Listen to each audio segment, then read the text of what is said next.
Hello, Nate. Hello, Greg. Happy Friday to you. Happy Friday to all the folks out there on the internet. It's time once again for What's This Bird Live. We are excited to be here. Before we get started, Greg, I have one question for you. Yes. Is March the worst birding month in North America? Oh, I'm no. feeling that it probably you think there's a worse birding month in North America than March. This week has been awfully slow. There's been like no rare birds anywhere on the continent. Okay. That's Okay, wild. maybe this March. This March. Maybe this March. I don't But know. March Every is, March feels I this mean, way. last March, if my memory is correct, Chicago had a Ross's gull that like everybody except me who wanted to see it got to see it. And that's when stuff like that starts to show up. It feels like such a slow month. And like all the winter stuff has started to leave. I'm seeing fewer and fewer juncos around where I live.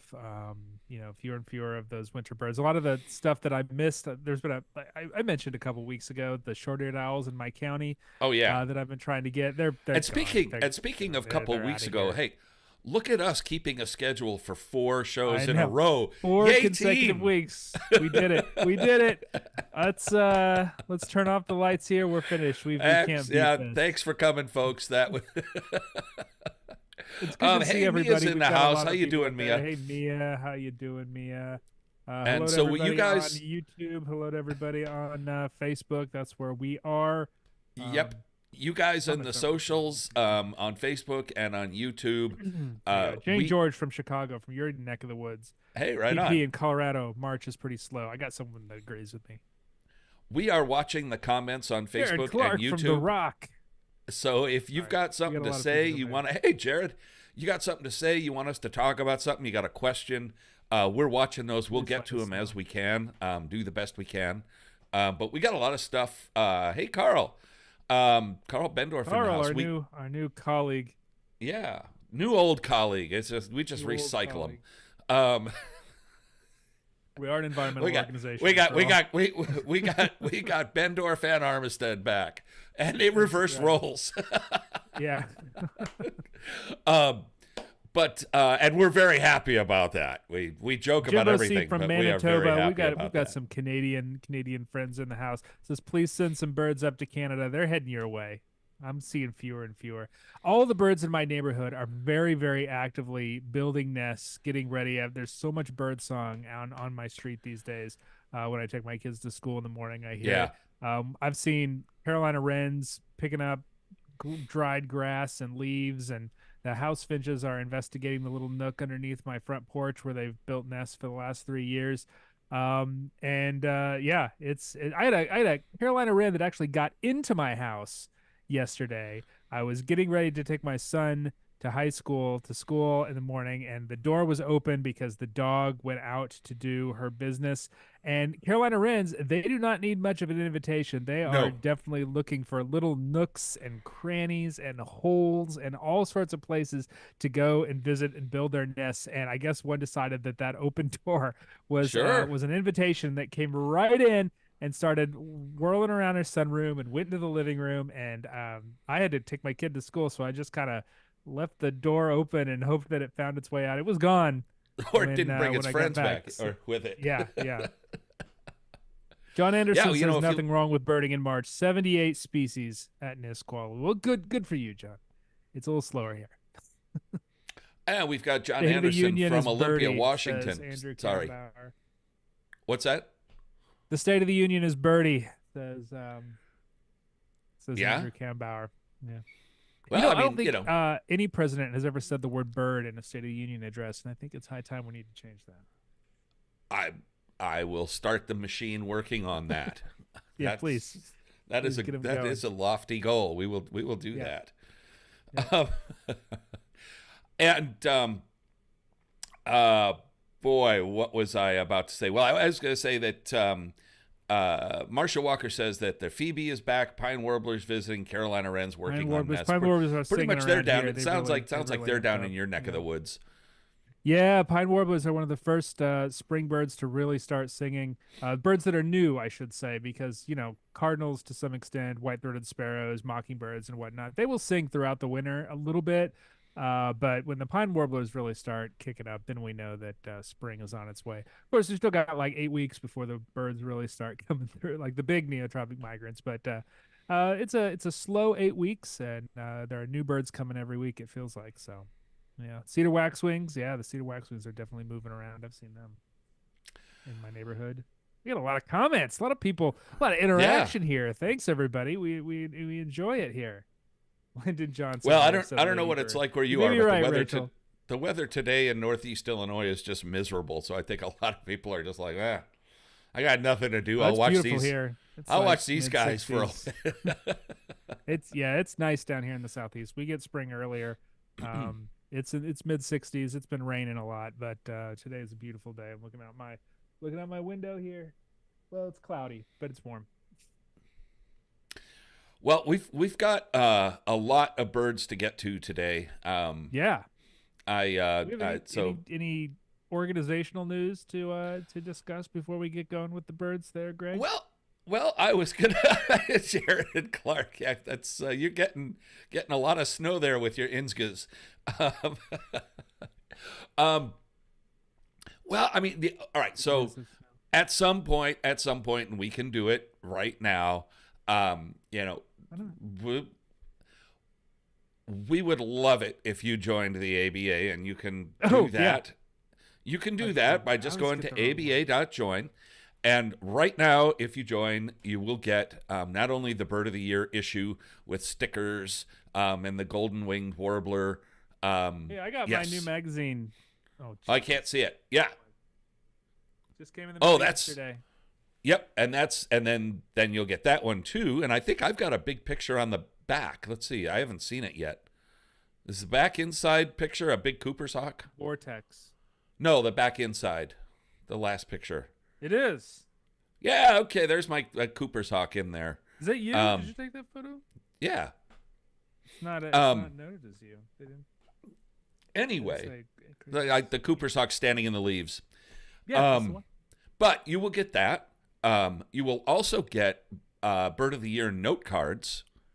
And, we don't talk about it very much, but we have deals with birding vendors that if you're a member and you sign into your account, you can get we have discounts purchase codes for these things. You can get discounts on Cornell's Birds of the World. It's a 20% discount, which is actually really good.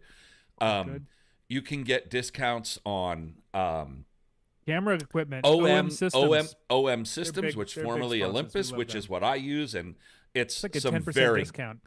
It is some very good kit, my friends. Depending on what you buy, you'd pay for your membership right there. There you go. OM Systems is it's the real deal. I use it. It's fantastic.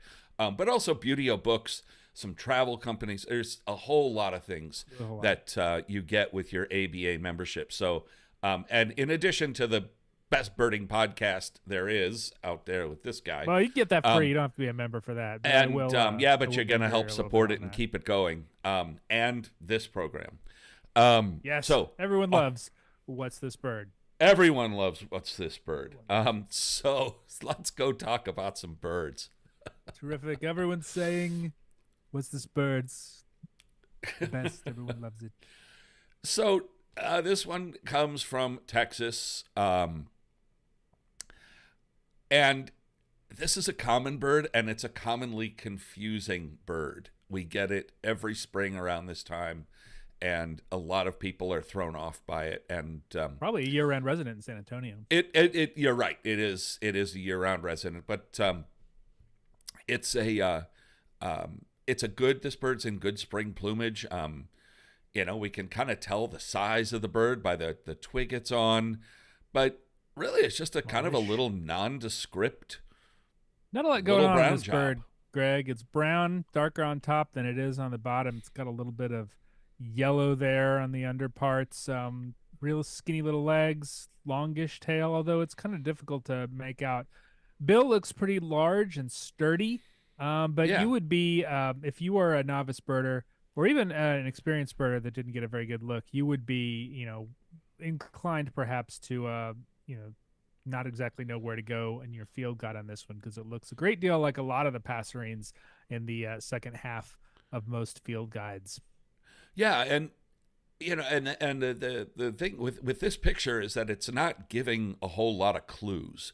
Now, if you saw this bird in the wild and you've seen it at all before, you'd be familiar with it and you'd probably identify it very quickly. Birders who are familiar with it look at this picture and identify it immediately. How the heck do you do that? Are we identifying it, Greg? Not right this second. Okay. Because there's a lot of little brown jobs that are nondescript. How do we work through them?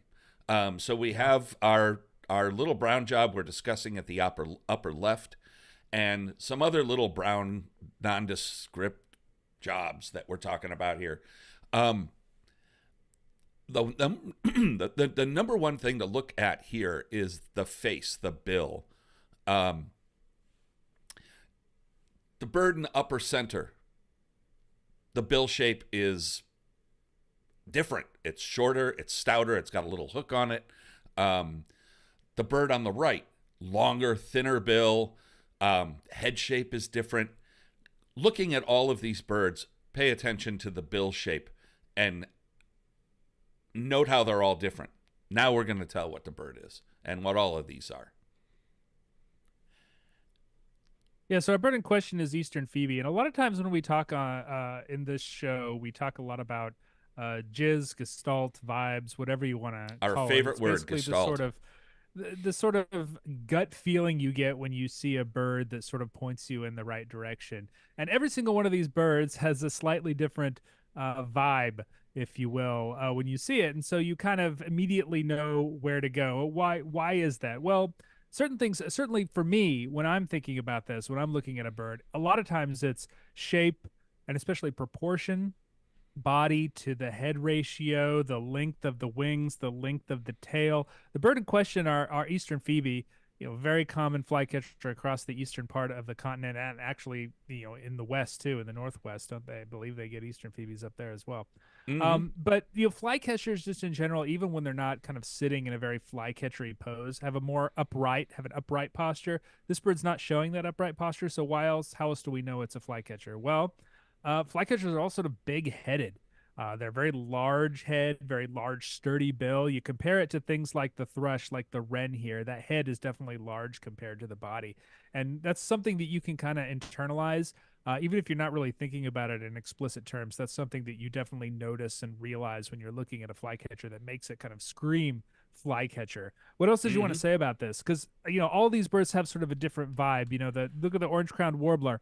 The plumage looks very similar to the Eastern Phoebe, but the shape is different. The head is smaller, the bill is smaller, the body is bigger compared to the head. The house wren, also again, sort of a brownish bird, can show a little bit of a yellowish tint. It's got a long bill. The shape is different. The structure is different. The head is small. The body's big. The tail is relatively short. These are all things that we sort of think about, maybe not in explicit terms, but we think about when we're looking at those birds. And it's good to kind of talk through them so we can kind of understand what we're seeing when we see these birds. Precisely. And, when you get really familiar with the families of passerines, it's just repetition. We could, exactly. I mean, we could just cut the bills out of these pictures, and if you're familiar with them, you'd be able to get the species, probably, but certainly get the family. Just by looking at the bill and the lores and the space between the eyes. So and even if there was no color, because warbling vireo, that's a pretty bold warbling vireo there. Sometimes they're extremely plain.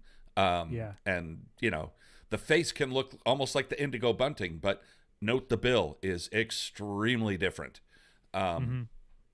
And so yes, that's all of what Nate said.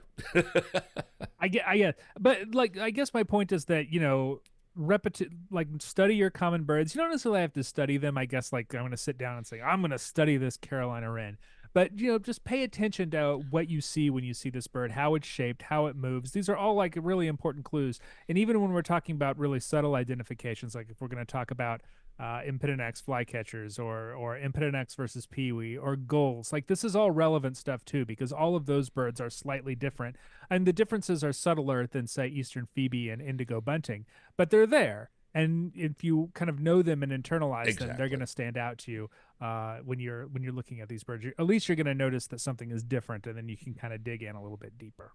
Exactly. Exactly. Um, let's go to Arizona. Uh, and this is one of our favorite birds that we Yeah, we like get to this talk one a about lot. here.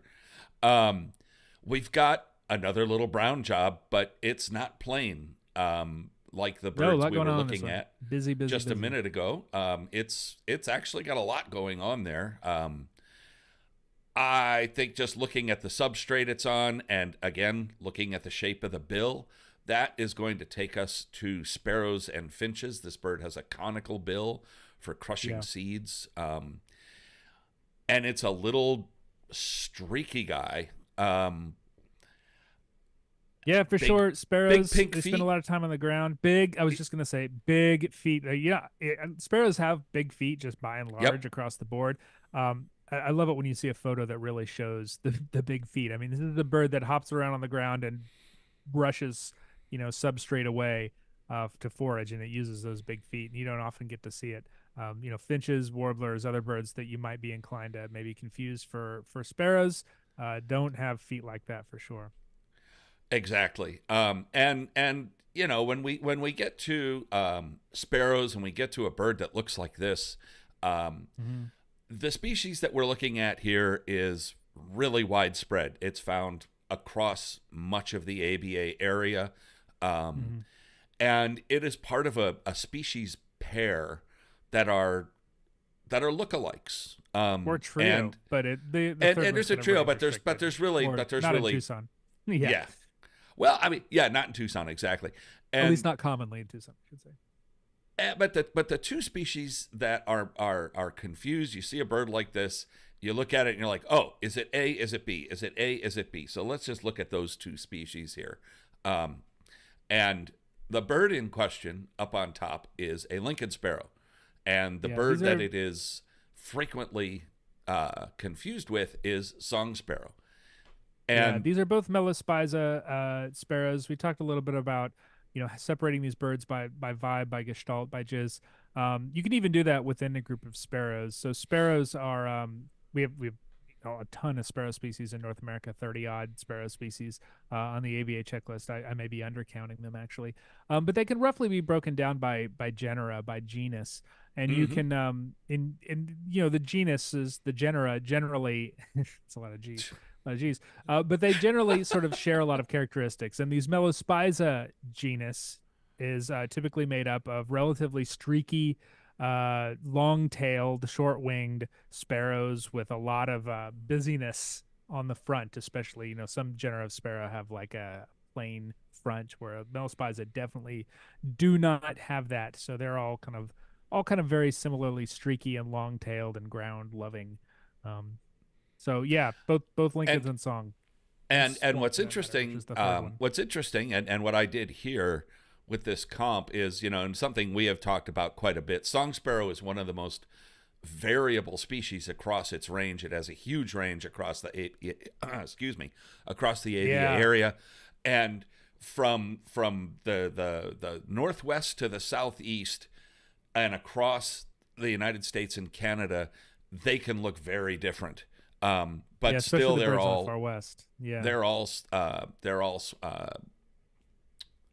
song sparrows, Yeah. and so I chose a song sparrow from Arizona because the Lincoln sparrow that we were looking at was photographed in Arizona, and Lincoln sparrow is the same across the ABA area. Doesn't Yeah, matter it if you does see not. it in California Yeah. or wherever; it looks the same, and the, Lincoln's, like we have said many times in the past, always looks like it's drawn with a fine pencil. The markings are Hmm. really crisp. It has that almost that kind of unusual olivey gray brown back that's a unique shade. And if you look here, You'll also see it's a little more compact. It doesn't have the long tail of the song sparrow. Yeah. And the song sparrow looks like it was drawn with crayon or Hmm. pastels. It's very blurry, um, and it's just not as crisp and clean. Also, the eye ring, 24 stripes. Thanks, Aaron. even at this angle, the Lincoln Sparrow's eye ring is pretty easily seen here.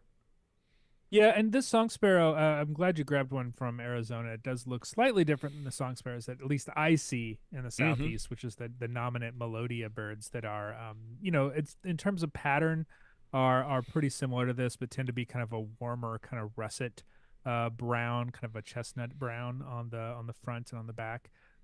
But these darker birds are certainly, as you go north and west, you get more of these darker birds. But yeah, you can certainly see the difference in the width of the streaks on there, and if you see a Lincoln Sparrow, as Greg says, that kind of tanny gray olive color stands out. And Song Sparrow and Lincoln Sparrow, they fly a little bit differently. Song Sparrow is like a huge, big old long tail, and whenever you see Yep. one flushed from like I don't know, a bush or whatever, they look like they're like laboring, dragging that tail along. Like they're like it's difficult to fly, whereas song sparrows with their shorter tail a little bit more direct. I mean, um Lincoln's. the Lincoln's, yeah, sorry, Lincoln Sparrow is a little bit more direct, but song sparrow, it always has a very distinctive flight style whenever I see one around here. Like they have that big old long tail that they drag around. um Yeah. we have a couple questions in the comments. I don't know if we want to address Sure. Go them. ahead. Some stuff from both in Facebook and YouTube. Some issues having to do with Phoebe. Laura Serdiak asked, "Do color for Eastern Phoebe differ depending on the region?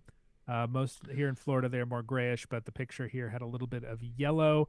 The yellow is more common in the younger birds. So the birds that were hatched last year, they tend to be a little yet more yellowy underneath. I don't think there's a lot of regional variation for Phoebe though. And also, of course, when we were talking about individual photographs, the lighting conditions that the photograph was taken in can affect how much of that you see. Do you have anything to add there, Greg? But well, yeah, Eastern Phoebe in the spring, like right now, does get a little bit of a yellowish blush to the belly.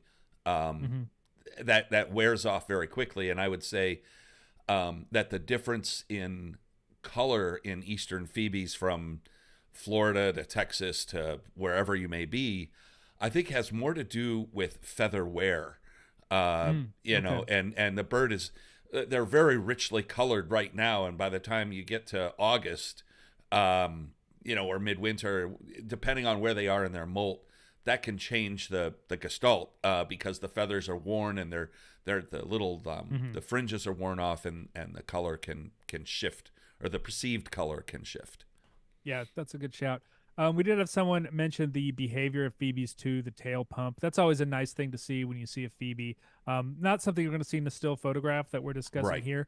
But just to note though, a couple of those birds on that composite that Greg showed also do pump their tail. Hermit thrush, for one, is also Absolutely. a tail pumper. And there are some warblers. I don't know if orange crown does, but there are some warblers that are Mm, similar to that they're quite common tail pumpers. I'm thinking palm, yeah, in particular, does a lot of tail pumping. exactly. Phoebes are that's Phoebes for flycatchers. That's one of the good things. There aren't too many flycatchers that tail pump. A handful of them, but Phoebe's probably the most famous. Eastern Phoebe, I should say. We do have some people commenting on a streaky young chipping sparrow would be a nice comp for this photo.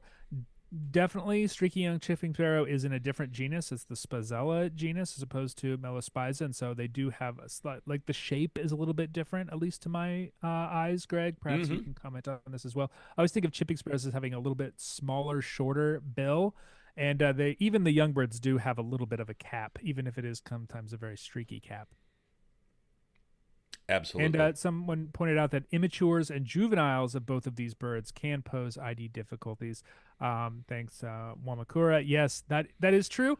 But in Absolutely. March, we're not going to see too many juvenile birds. It's important to note that time of year is an important thing to consider when we're talking about these birds as well. And yes, there are some juvenile song sparrows that you will see in summer into early fall that can be extremely finely streaked, very similar to a Lincoln sparrow. At least where I live, those two birds don't overlap as breeding birds too, so we can be pretty certain that those little finely streaked birds that we see are song sparrows and not Lincoln sparrows. But I think there are some places that where they do overlap. And of course, John Anderson points out not much of a problem with Pacific Rufina song sparrows versus Lincolns.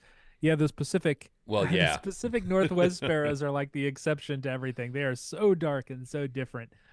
So it's not so much of an identification challenge up there. Same for a lot of those birds. They get a lot of really cool, Absolutely. dark birds like the song sparrows. Oh, the fox sparrows and are really something. woodpeckers, like hairy and downy woodpeckers, are really dark up there too. It's a neat part of the world. Kenosha. Kenosha, Wisconsin. So this is a bird that we get on occasion. Fairly regularly. Not often, but regularly. Yeah, and it has to do a bit with time of year.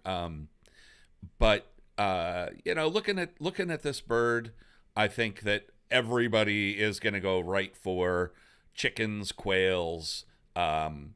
Annie on California on Facebook suggests a francolin, which is a type of what would you say a francolin is? It's not a grouse, it's not a pheasant. Oh, that's weird. But they're all in the same. I don't know. They're all in the same bucket. Yeah, well, except for Frank Isgiri, which is a colleague of ours at the ABA. That's different than a francolin. I knew a guy named Frank Lynn. You really once. did just do that, didn't you? I knew a guy named Frank Lynn once, funnily enough. Like Frank Lynn, L-I-N. Not Franco Lynn. His middle name was That's that good. Was awesome. You've gone off the rails before the halfway mark. That's good. We got to stretch this. We got to stretch this hour out, Greg. Oh, hey, we got some stuff coming up. It's going to get stretched. Francolins, are they Galliformes? They're their own family, aren't they? Off the top of my head, I don't know off the top of my head. I mean, I've got a book here. He's going to go get the book. So, yeah, this is a chicken. At least in the ABA area, we call pheasants, grouse, quail, and related birds chickens. Aaron says they are Galliformes. So yeah, that would put Franklin's Aaron. in the same place. But not Frank Lynn. No. And this is a species that is introduced. It is called the Chukar, Chukar. It is introduced and naturalized in parts of the West, like around, fairly widespread in the West. I know it's like around Salt Lake City. It's in places like Utah and Colorado. Places. Yeah, and that's usually where I see Hawaii. I think there are wild, sustained populations in parts of the interior West, though I think in Kenosha they're pretty much always introduced. An escape, and we see them in places like Kenosha where they don't have viable populations, because these birds are used to train hunting dogs. So you can go to a game farm and you can buy a dozen chukar or some other birds like gray partridge, and you take them out to these fields that are specifically set aside for this. You release the birds into the field and then set the dogs out to go find them. And a lot of them escape being found by the hunting dogs and wind up in your backyard standing on top of your barbecue grill because they don't know what else to do. So that's how chukars wind up in Kenosha, Wisconsin. I should say there are other very similar partridges that are also used for dogs. I'm thinking red-legged partridge is one that is frequently used. So are we certain that this is a chukar and not a red-legged partridge? It doesn't have a red leg, so I guess that would be a pretty good clue to it. But I'm asking honestly, I do not know how to tell the difference between chukar and red-legged partridge. I'm sure that top of my head, I don't either. I'm looking here. No one wants to watch me Google, but you're going to. I'm not Googling. I'm just looking. This looks like a red-legged partridge is a little more speckly in the yeah. This looks like a straight up chukar to me. Yeah, straight up chukar. Yeah. So and John chukar. Straight up chukar. Oh, someone get the garbage ready. We're here all week, folks. We're here all week. John Anderson says bob whites are used in training in Western Washington. And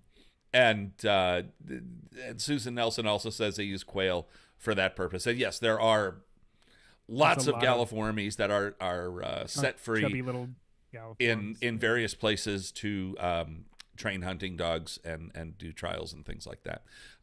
But yeah, I mean, they've been reported in, urban Chicago, people's backyards in Chicago neighborhoods. This is a countable bird on the ABA checklist, isn't it, Greg? It is, the interior and that's a kettle of fish that I don't think we're really going to dive into here. But with birds like that, it's like, yes, Chukar is on the ABA checklist. Chukar. Elise May says it's Chukar. Maybe it is. I have no idea. Chukar. It could be Chukar. It's an automatopoetic name, I believe. You could say Chukar. Automatopoetic. Chukar. Chukar cabra. I forgot where the hell I was going with any of that. Anyways, you guys get the idea. It's all about humoring you today, I guess. Well, I think this should humor you, because it's your favorite group of birds. It's that time of year, isn't it, that we are so hard up for birds to talk about that we have to go to gulls. Well, I picked this one for a very specific reason, and when I saw it, because this happens. So this is a gull standing on a beach, and it's very obviously a gull for all the reasons that anybody would look at this bird and say that's a seagull or a gull. But I picked it because look at the leg color and the bill color and the rest of it, which we'll get into. But a lot of field guides, especially older ones, illustrated and described that bluish, greenish, but really bluish color of the bill and legs for a couple of different species, and made it really confusing. And you don't say. A couple of decades ago, I ran across a bird that looked very much like this, and it confused the daylights out of me and spawned a couple of essays, one called Birding is Hard, that some of you may remember. Because birds like this can really throw you off if you're not really familiar with them. And that goes back to what Nate was talking about with the Phoebe, is like, learn the common birds so that when you see something that's different, you learn the very common birds in your area, so that when something different shows up, it's not the thing that you're familiar with. And with gulls, because they have so many plumage variations, that takes some work. I mean, I spent 2 years studying this bird, this species, to get really, really familiar with it, because I was hell-bent on finding a vagrant of a species that looked very much like it. So let's cut to the comp and cut to the chase. Oh, so that wasn't for you. It was Sarah Margarines on YouTube said, "What do you call a seabird that stands on a football field, Greg?" I'm not prepared for this. A field goal. Oh God! 3 points for you, Sarah. That was good.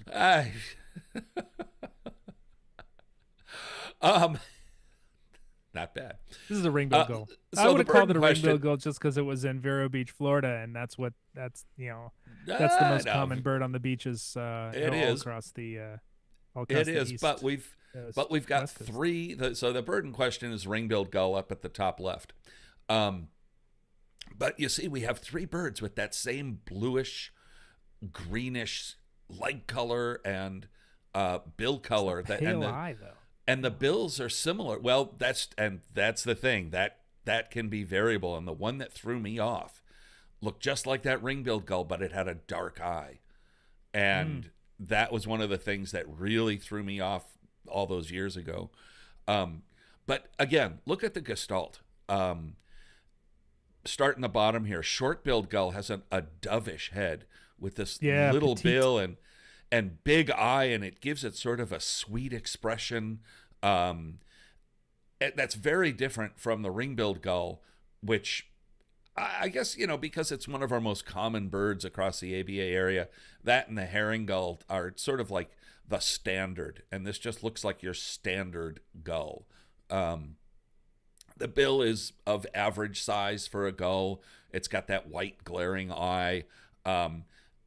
It's got the long wings of a ring-billed gull, but note how much longer winged the short-billed gull is. I mean, short-billed gulls have for sure. They're long winged birds that spend a lot of time at sea and when they're not breeding, and they're out over the ocean or the coast, spending a lot of time on the water. And California gull, heftier, wings aren't as long, but look at how muddy it looks, and the bill's a little bit longer. It's got that dark eye, and it's just kind of all jumbly, especially on the wing panel. It's got those brown secondaries, which is that kind of muddy impression pretty typical of California gull this time of year? I ask as someone that spent a fair bit of time looking through large flocks of ring-billed gulls for California gull and never being successful. Is that something that stands out? Because I always look for the eye color, but that's not always. Eye color is a good one because it always. Among adult herring and ring-billed gulls, it always stands out as being dark. If you can get the eyes. Elise May says they wish it could all be California gulls. Okay, you get 10 minutes in the penalty box for that. But California gull is extremely variable. And all of these birds, these three, are subadults. And we can tell that because they don't have the white spots at the tip of each primary feather. They're missing the apical spots. And so that is where, all three of these birds would have yellow bills for adult birds and different shades of yellow or green legs when they become adults. So, but these are birds that are molting into adult plumage, but they're not quite there yet. And that's one of the most confusing times in the timeline of a gull's plumage. That subadult where they're not quite there yet, and the bare parts color is kind of weird. That's where it can be really tough. But yes, California gulls are almost always just kind of muddy. They have this sort of like dark cowl on the back of the neck, and they're just kind of splotchy, but then they lose that pretty quickly. But by that point, the back, the mantle has come in, and it's darker than the other birds, like herring gull, and it usually retains some of that brown on the wing panel, like right up to the point that it goes. They're intermediate in size between ringbills and herring gulls too, aren't they? A little closer to ringbills than herring, but they're like right in the middle. They're right in the middle, and they can hide in a flock of either with equal ability. Ann Hall asks how long a gull can be immature. Well, that depends on the species. Some are 2-year gulls, some are 3-year gulls. I don't know. Tell it a poop joke and see if it laughs. So it depends on the species. Credit where credit is due. The field goal joke was Manny Margarines, who's using Sarah Margarine's computer. So credit where credit is due. All right. Sorry. So it's a family affair there. All right. So yeah, the bird. The bird on the left there is a ring-billed gull. That's our bird in question. So we're going to now go right into another bird here. And this one comes from Mexico. It's awfully messy. So using what we just learned, what do we think this is? I don't know, Greg. It's San Carlos, Mexico. That's the west coast of Mexico, isn't it? I believe so. We looked. Okay. So, I don't know. The Western gull or a California gull are probably. They have Western gulls down there. I assume it's not Western gull because we didn't discuss Western gull.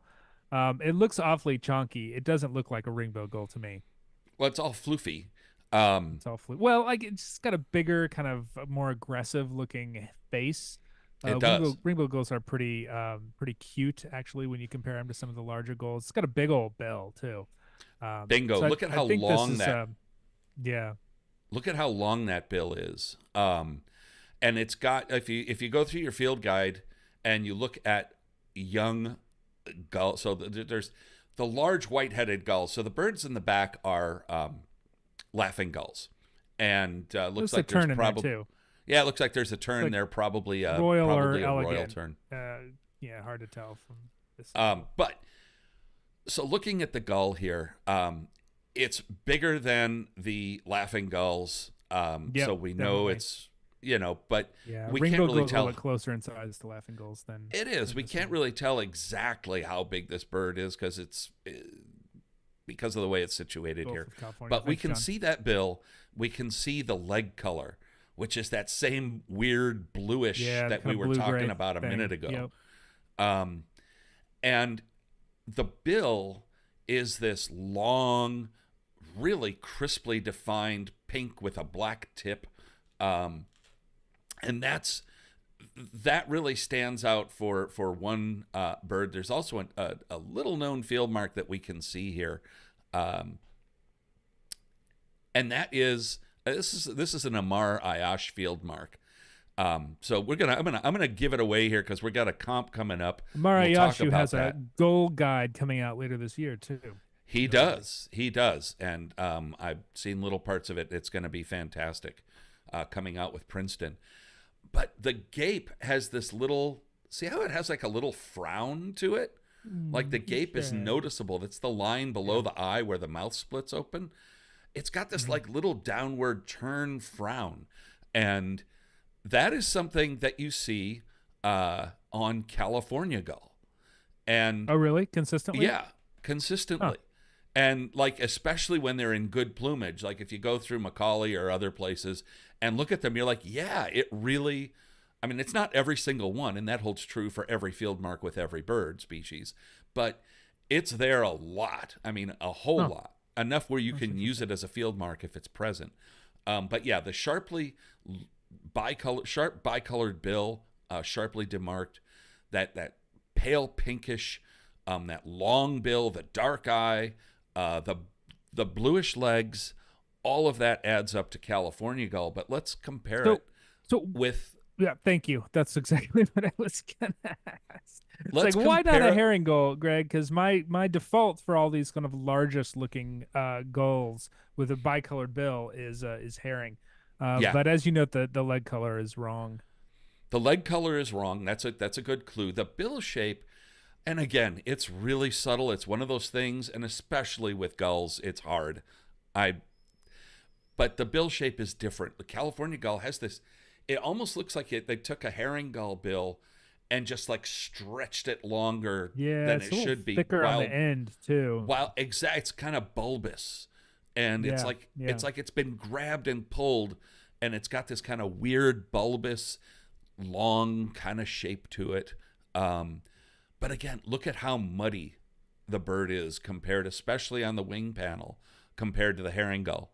And yeah, I mean, I've seen some pretty muddy herring gulls, but I'm not sure if I've seen it on the wing panel before. I'll have to pay more attention to that and when they fly, when you see them in this this subadult, like second year into third year, you see them fly. The California gull, the brown secondaries, that sort of brown inner part of the wing panel, really does stand out.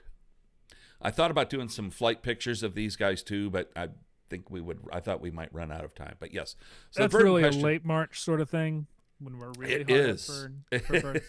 Yeah, we'll do some flight comps next time. But yes, the bird in question is a California gull, and here we have it compared with a similar. Gull. Undeniable. What's that? California gull is undeniable. Sorry.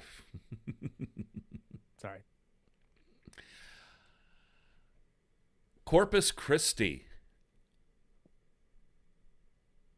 And The Gulf Coast of Florida. I picked this one because look at the monster bill on this thing. Yeah, big old bill on that thing. And or is it? Or is it? Yeah, so I think we can see from the size of the twig and the berries or grapes or whatever. I don't know what those are actually. Grapes? Those are grapes. Grapes. This is grapevine. a Yeah, little bird. And, everything about this bird just screams warbler to me. for sure. The way that it's in little bug killing mode, that sharp Yep. bill, that is kind of plain greenish Relatively short tail, color. big Yeah, old I mean, body, smallish head, as we were dainty, as we were thin talking about in the first matchstick comp, legs. all of the things that we looked at, wrens, vireos, if you remember that first that first comp, the same holds true here. We put that all together, the gestalt, it's warbler. But what warbler is it? Tim Callback says it's a hairy big, woodpecker. it's a Based on hairy how big the woodpecker. bill is. I buy it. It's big bill. And the bill appears really big, and it's plain all over, and there's a couple of warblers that can look like that, that have big bills. And if you go through the field guide, it's like large bill is pointed out, and at least one of them looks like this. But we're going to go to the comp and cut to the chase here on this one. And it is an orange-crowned warbler. And Yeah, I think a lot of people miss the fact that a lot of these birds have a lot of feathers at the base of at their face, at the base of the bill, that give them that kind of rounded head shape. But the bird itself actually has a very long, thin bill and a narrow skull. If you were to remove those feathers, this is why exactly. when we always have those, that time of year when we have the bald cardinals, they they look so different. They're so vulturine or dinosaurian or whatever.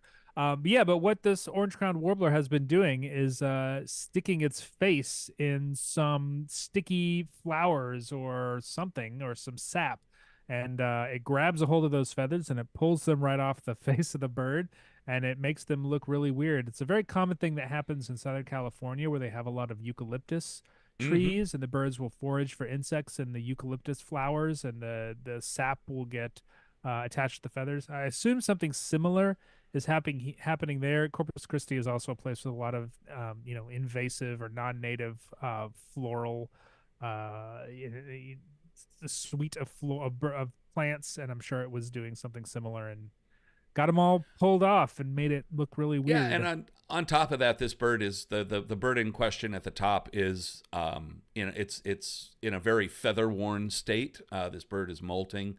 We can see the feathers around the eye. The bird in the middle, the orange-crowned warbler, there is in very crisp, clean, fresh plumage. Yeah. We can see some nice little fringing on the secondaries, on the wing panel. The colors are really subtle and I think quite beautiful. The eye arcs are nice and crisp. And there is variation. If you look again at photos of orange-crowned warblers, you will see orange-crowned variation warbler in particular, yeah, in the bill size. But what's happening with the one on top, as Nate said, and this is something we see a lot, when the feathers around the face, and it happens in gulls a lot, and makes the bills look really long and weird and huge. When the feathers around the base of the bill are missing, it makes the bill look much larger than you're used to seeing it, and it really throws people off. And the bill actually goes quite a ways into the face. I did some work at the North Carolina Museum of Science where I was measuring the culmen of a number of black-throated green warblers, because we were trying to differentiate the difference between the nominate black-throated green warbler and there's a special southeastern subspecies called Wayne's black-throated green warbler. We're trying to determine what's the difference between these two. And when you measure the culmen, you have to go all the way to the base of the skull, and so it goes all the way into the feathers, into the skull, and it's much, much longer than you would imagine on a lot of these birds. Absolutely. And I threw Swainson's warbler in there because I believe that's one of the things that was discussed in the group. Aaron says, two different people pointing that out. Actually, Aaron Maislich on Facebook points out the little white stripe on the bottom of the ring. Lori Conrad on YouTube did the exact same thing, pointed out that white alula, which is that the thumb feather essentially on the wing that you can see in that bird. That's a good field mark for orange-crowned warbler. It is. It is. And a little further on in the spring, that beautiful one in the center there, you might see it with an orange face, and that'll throw you off because it's been sticking its face in Yeah. flowers and it's covered with pollen. Yeah, always But I always included trouble with orange-crowned warblers sticking their face in it flowers. is, Nothing but trouble. and I included the Swainson's warbler because that one was being talked about. But you can see Swainson's warbler, the bill shape, and Quite different. Head shape is quite different, and that Yeah. really does have a big honking bill. They have a huge bill and they have a very short tail too. Yeah, And and they you know, also any have of that yellow on the side is generally not. I mean, they can show a little bit of yellowish, but not nearly that extensive, which is definitely more of an orange crown. and one other thing, orange crown warbler is arboreal, and it spends its time in the trees and shrubs picking insects out of that. Swainson's warbler is more of a ground warbler. You can see those big pink feet that look kind of like some of the other warblers that hang out down low, like Connecticut and common yellowthroat. And this orange crowned, like Tennessee, has thin black legs. You can see the one up on top. And that's another good thing to look at when you got a confusing warblers. Look at the legs, because leg color and how strong they are is a giveaway too. So we're gonna push on here. Push on. Oh Man, we got one let's more. go out west. So I made a point of being out west on this this time around Good call. quite a bit. This is a bird. If ever there was an emblematic species of Cute little duck. a confusing bird in March, these would be it. So what do you see? Yeah, we got a there, water Nate? bird here. You know, if you're a water bird, you might be inclined to think duck, but there's a few things that don't say duck to me. Well, got not a if very it's swimming short- around the hotel fountain and No, definitely not. In the Bellagio, ducks hate in the those places. Bellagio That's in where you Las find Vegas. loons. This has got a much shorter body than you can see on a lot of ducks. It's practically tailless. It's got a longer neck. Well, maybe not, but the head is shaped all wrong for a duck, and the bill is quite small and It's got finely that little spiky pointed. bill, and Yeah, and definitely like you not a said, the duck on this body is one. just like this big ploof of feathers. It doesn't really have any Nope. shape except borb. Yeah, And really, Um, when you go ahead. go for it. Sorry, no, I got nothing. Sorry. No, I was just say, there are a lot of birds that you can see in the open water, that have like thin spiky bills, and some people have been putting them up here. Guillemot is one, mergansers are another. Mergansers Oh, but that's are a duck. Yeah. is a duck. All of these birds have a different body shape from the bird in question here, and it's that rounded, floofy body that looks just like almost like a softball with that bird's head stuck on it. Yeah, That they're really very separates this group of birds from all the other swimming birds, except maybe a couple of alcids, which are a bit beyond the scope of what we're talking about here. But those birds tend to be pretty starkly marked black and white, and have very Yeah, radically different shaped bills Cassin's depending on auklet, which one but you're talking it's about. a different shape. Yeah, much shorter. So- much shorter neck. So what I was alluding to earlier, the time of March is when we get the question, is it a horned grebe or is it an eared grebe? So let's take a look at that, because those birds are confusing at this time of year. Yeah, for sure. Especially this time of year when we start seeing the both species of grebes start to slowly molt into their much flashier breeding plumage. They tend to get very messy. There's no rhyme or reason to the replacement of feathers on their heads and necks, and so we get all these kind of weird splotchy birds that can cause problems when we're trying to identify them. And so we've got the two here. The birds on the left here are horned grebes. The birds on the right here are eared grebes. There's a few things to look for. The difference in the head shape is always something that you can point to. Certainly when you're looking at actively diving birds, that can be a little bit misleading. But for the most part, you're going to see on a horned grebe a kind of a more vertical forehead. Less of a flat cap, more of kind of a tuft there on the front, like a little Elvis pompadour, for an eared grebe. And also the bill shape was a little bit different. So I noticed some people said avocet in the comments. But yeah, but that's just pointing out that what we're seeing on this bird is kind of an upturned bill, kind of a slight upturned bill, and I'm not exactly sure whether that is because the culmen, the top of the upper mandible, is completely straight and also gives the impression, or it does actually turn up. I've never had a grebe in my hand to tell, but it's quite different, much finer point, much narrower than the horned grebe, which is sort of like a baton. Exactly. Kind of And if you the can, same width all the way to the end, or till the if you very can end. see it well enough, and I'm sure that the photo, which is the one at the bottom right, it's I'd certainly identifiable, but you can't see. Mm-hmm. It's hard to tell because of the quality of the photo. Yeah. But if you get a good look at these birds, horned grebe has a slam dunk field mark. If you can get a look as good as what we're seeing here, it's got that white tip on the bill. The very tip of the bill is white, and horned grebe or eared grebe doesn't have that. So if you can see that, that's boom, you got a horned grebe. On the right, you look at the eared grebes. You see how that it's got that almost like Cassin's kingbird little white neck, cheek, malar kind of throat thing going on there, and you can see it in the bird on the bottom right, the one in question. You can see how that sort of little white throat cheek patch kind of stands out there. The way that the bird that's a little further along in molt above it, you can see the yellow breeding plumes coming in on the face, and the black feathers coming in on the neck. On the other side of the pond, that's called black-necked grebe for that reason.